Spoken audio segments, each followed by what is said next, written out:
Bagi para pengidap hipertensi, Anda wajib saksikan tayangan berikut ini.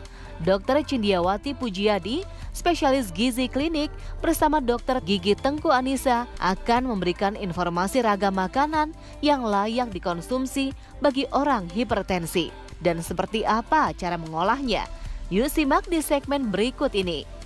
Nah dok, ngomongin soal hipertensi nih dok, tentunya berkaitan erat dengan pola hidup, terutama makanan. Iya. Nah, apalagi di usia muda ya dok, pasti doyan-doyan dan lagi suka-sukanya makan. Kira-kira makanan apa yang mesti diwaspadai agar kita tidak mengalami hipertensi? Iya, jadi sering kita kan kalau makan, aduh kurang asin, tambahin garam. Aduh kurang asin, tambahin garam. Sedangkan kebutuhan garam kita cuma 1 sendok teh per hari. Jadi sering pasien begitu datang, dok 1 sendok teh per hari, ya ampun kurang rasa dong. Ya itu sebetulnya kebutuhan normal kita. Jadi yang kita konsumsi sebagian besar itu tinggi garam. Jadi kita mesti hati-hati banget dengan asupan makanan yang tinggi garam. Dan biasa di makanan-makanan yang mungkin kita beli atau yang di restoran itu mungkin garamnya lumayan tinggi, jadi memang kita mesti hati-hati ke situ untuk pemilihan makanannya tersebut. Nah yang lainnya adalah makanan yang bergoreng-goreng atau makanan yang mengandung lemak jenuh.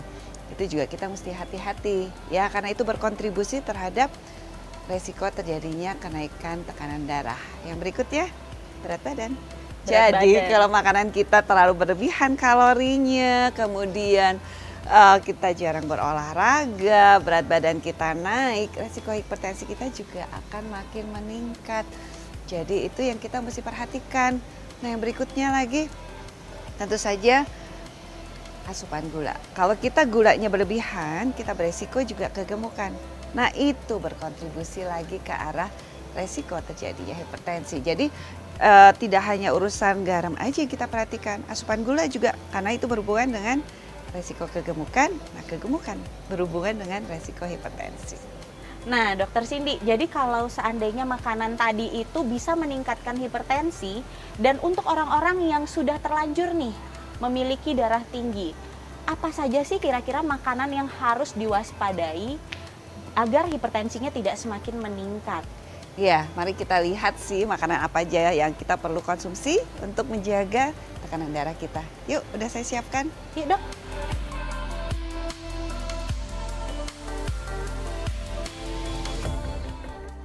Tadi kan kita mau membahas mengenai makanan-makanan yang katanya baik dikonsumsi oleh orang yang sudah menderita hipertensi. Iya. Nah dok, ini ada banyak banget nih makanan di depan kita dok.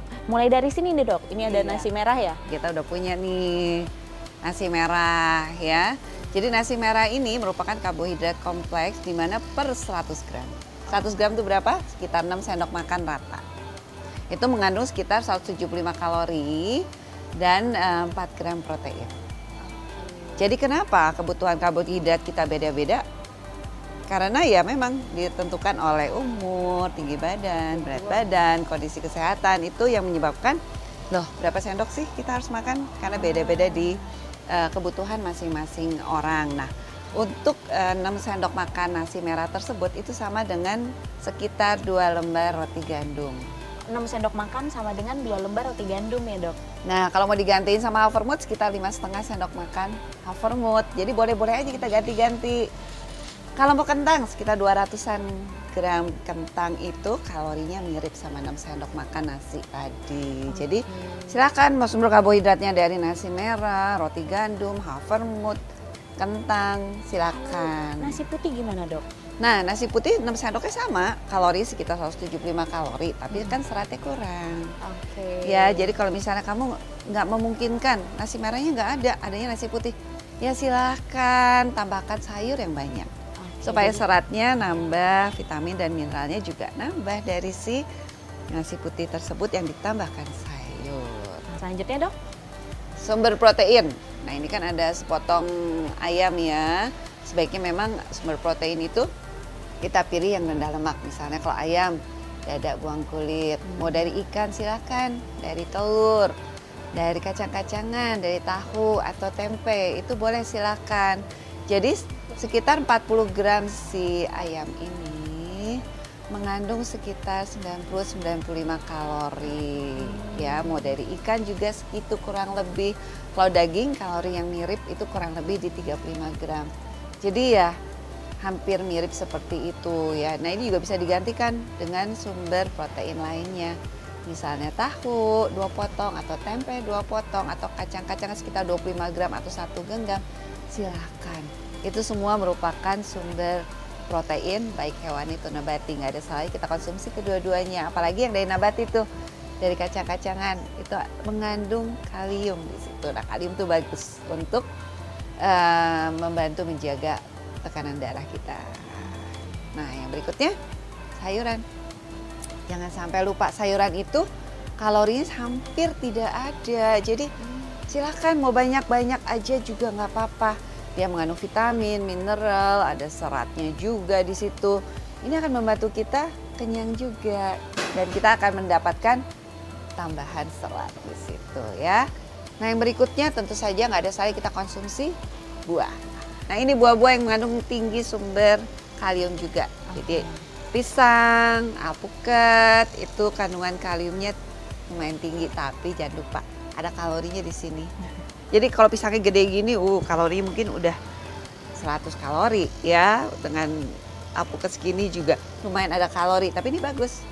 Jadi ini bisa dimasukkan ke dalam makanan yang kita konsumsi, tapi total kalorinya perlu dipertimbangkan. Tapi tidak hanya ini aja, semua sayuran itu bagus. Sebenarnya tidak ada pantangan ya dok ya, semua boleh, hanya saja tergantung porsi dan cara pengolahan. Yes, tergantung kondisi kesehatan masing-masing, tergantung berat badan masing-masing.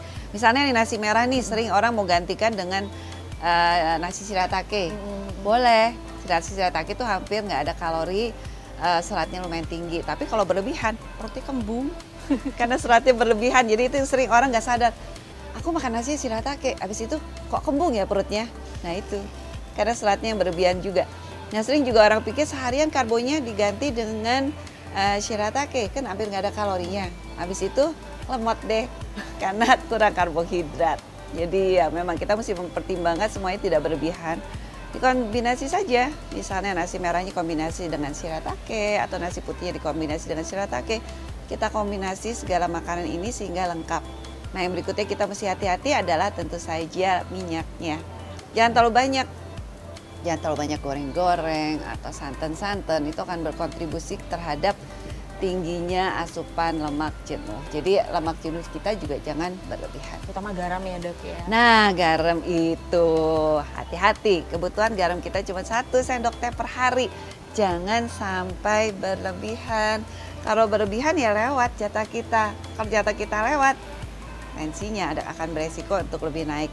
Jangan lupa juga di bumbu-bumbu masakan kita mesti lihat berapa kandungan natriumnya. Sering di 1 sendok teh aja bumbu masakan itu kandungan natriumnya udah 1000 mg. Padahal kan jatahnya itu adalah natriumnya sekitar 2300-2400 mg. Jadi tidak boleh terlalu berlebihan. Kita mesti jaga dan kita lihat juga dari bumbu-bumbu yang kita pakai.